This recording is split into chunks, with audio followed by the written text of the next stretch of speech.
chemical weapons, weapons. Saddam Hussein dead. Suspected terrorist line guns and explosive suspects everywhere. Good morning. This is Bob West with WTOP News. Today the Dow fell 25 points and 17 points yesterday. Experts predict that this downward trend will continue for a long period of time. Last week, the President announced his plan for the removal of U.S. armed forces in Iraq by August of next year. The prospects for these soldiers and their families are looking bright. My fellow Americans, I am here today to address the growing problems of our economy and the conflict in Iraq and Afghanistan. As you may know, we are currently in a recession, but we will rebound. Excuse me. I promise you that millions of unemployed Americans will have their jobs restored with the government's help.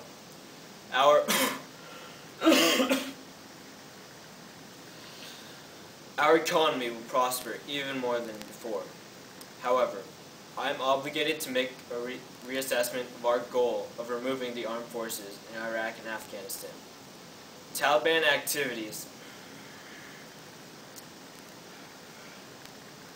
have been increased in Pakistan and have been encountered in Syria.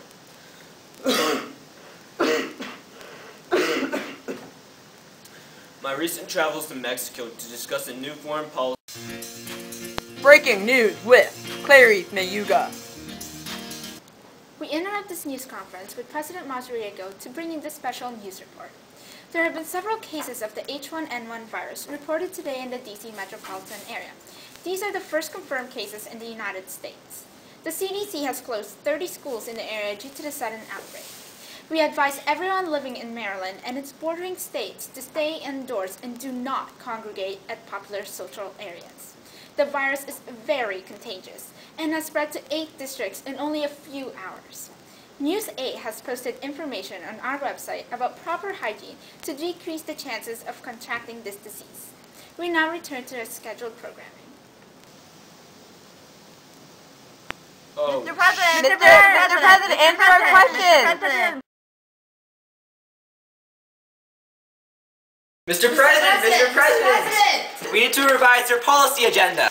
We need to address this. The people are worried and the media is going to turn this into a circus. Sir, please Talk to us. Sir, Mr. please. President, we need to address this. Mr. President. Mr. President.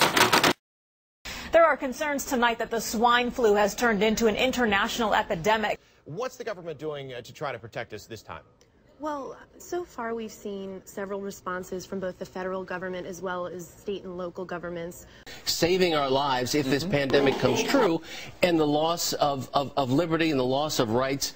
And what have local authorities told you? Do you need to stay in the house? Have they quarantined your house or anything? That people are concerned about the situation. We hear from the public and from others about their concern, and we are worried as well. Every day when you're walking down the street, and everybody that you meet. Hey Shane, do we have school tomorrow? No! Really, that's awesome. Yeah, I already checked all the websites. It's closed, don't worry. Oh my god, I'm so bored.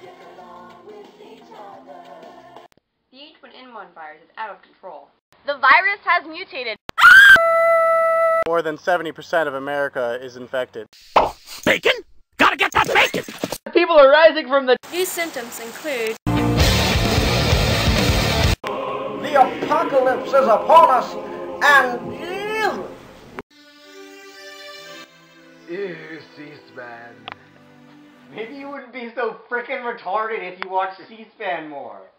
Let's watch this then. I'm standing outside of the Capitol doors as Congress debates a new bill about the containment of the H1N1 epidemic. Unfortunately, this debate is closed to the public and the media because of quarantine measures. But earlier today, I had a chance to interview the White House Press Secretary, Tony Benz, to discuss the current situation. Let's take a look.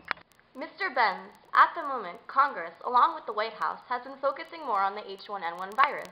What happened to the other pressing issues? We are all aware at the White House that the economy is heading towards a depression, but we cannot ignore the health and safety of our citizens. The H1N1 virus is a priority for the acting Vice President Samuel Batson. What about the soldiers still fighting? At the time, we cannot bring any more people into the country. All large nations' borders are officially closed until further notice. Doesn't this affect the economy more now that international trade has been halted? Oh my god, this sucks! Let's go to the park. Yeah, get out of my house. Oh dang, new notifications on Facebook.